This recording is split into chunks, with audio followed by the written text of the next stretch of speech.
میں کل ایک جملہ پڑھ رہا تھا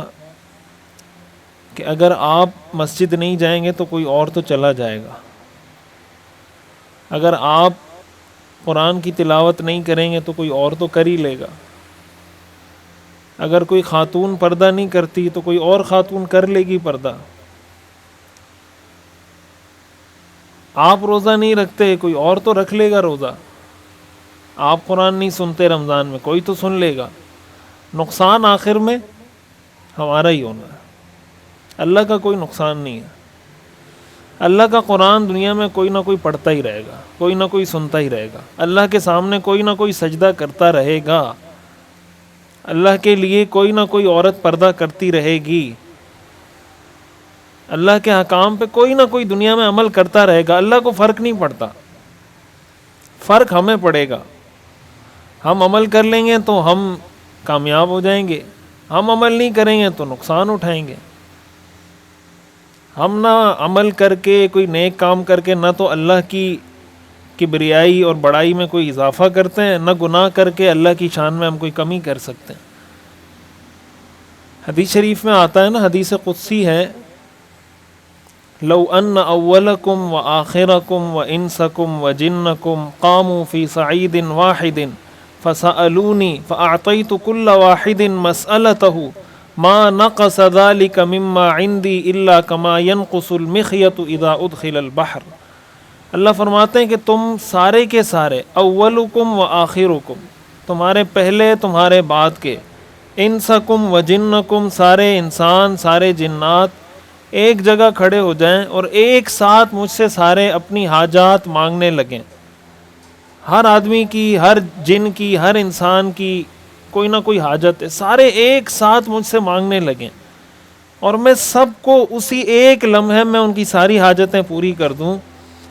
اللہ فرماتے ہیں میری کبریائی میں یا میری شان میں یا میرے خزانے میں اتنی کمی بھی نہیں آتی جتنی کمی آپ سمندر میں کوئی سوئی چبوئیں اور پھر سمندر سے وہ سوئی نکالیں تو اس سوئی کی وجہ سے سمندر میں جتنا پانی کم ہوا ہے، اللہ فرماتے ہیں ان سب کو دینے کے بعد میرے خزانے میں اتنی کمی بھی نہیں ہوتی۔ تو اس لیے اللہ کی جو شان ہے وہ بہت بڑی ہے، یعنی اتنی اللہ کی شان بڑی ہے کہ ہم اس کو تصور میں لا ہی نہیں سکتے۔ حدیث میں آتا ہے نا کہ جنت میں اللہ تعالیٰ ایسی نعمتیں عطا فرمائیں گے ما لا عین رأت ولا اذن سمعت، جو نہ کسی آنکھ نے دیکھی ہیں اور نہ کسی کان نے سنی ہے۔ تو جب اللہ کی بنائی ہوئی جنت ایسی ہے کہ جو ہم نے نہ دیکھی نہ سنی تو اللہ خود کیسے ہوں گے؟ یعنی جب اللہ کی مخلوق اتنی عظیم الشان ہے جنت کہ جو ہمارے تصور میں حدیث میں آتا ہے کہ نہیں آ سکتی، تو پھر اللہ کی ذات کتنی بلند ہے۔ لا تدرکہ الابصار وہو یدرک الابصار، کوئی آنکھ اللہ کو دیکھ نہیں سکتی، اللہ سب آنکھوں کو دیکھتا ہے۔ یعلم خائنۃ الاعین، اللہ آنکھ کی خیانت کو جانتا ہے،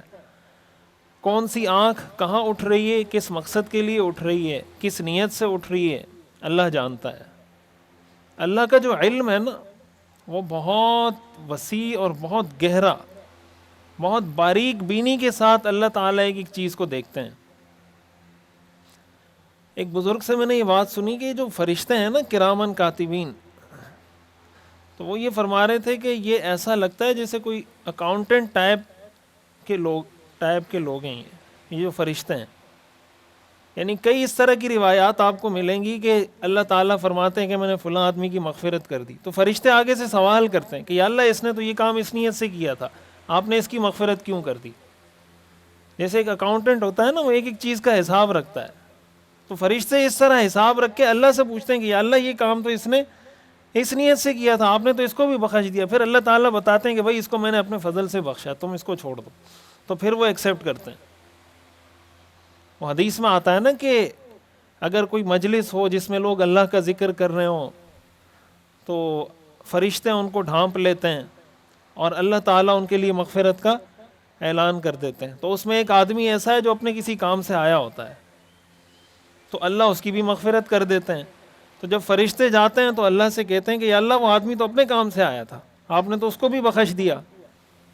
تو اللہ فرماتے ہیں کہ ہم قوم لا یشقى جلیسہم، یہ ایسے لوگ ہیں کہ ان کے ساتھ بیٹھنے والا بھی نامراد نہیں ہوتا، وہ بھی ناکام نہیں ہوتا، ان کی صحبت سے اس کی بھی بخشش ہوگی.